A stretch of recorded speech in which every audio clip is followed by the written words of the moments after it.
Well, it's official, everyone.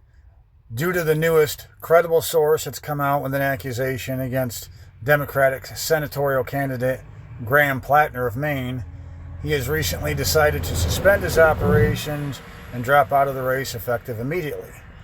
Platner, who had some allegations come forth about a month ago, continued on with this campaign, denying the allegations, but this recent one has a little bit more teeth to it.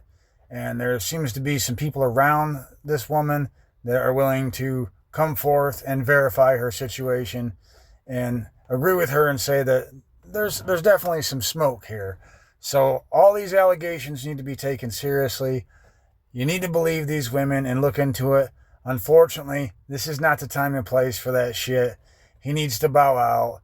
He needs to step aside until these things can either come to fruition or go through the court process.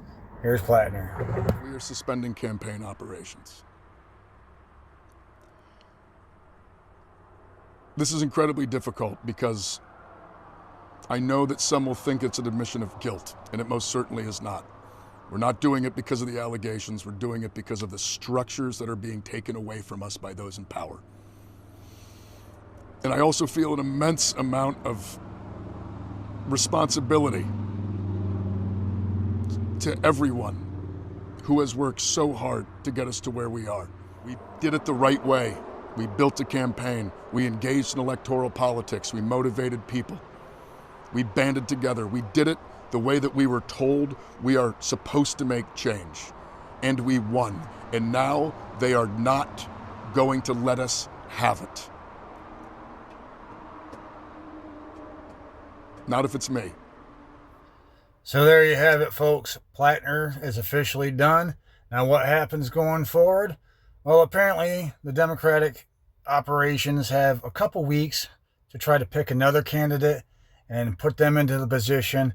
But unfortunately, I think the damage is already done. And no matter who they put up is more than likely going to face an uphill battle in this senatorial race and doesn't stand a huge chance of winning come November in the midterms, which is a real shot in the arm because Platner had a good campaign going.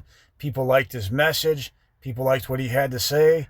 And he even came across as kind of a regular guy, that could speak the language of the people that are, he's trying to win their votes. He was on brand with a lot of his topics. He really had some good ideas, but unfortunately, apparently he's not the guy.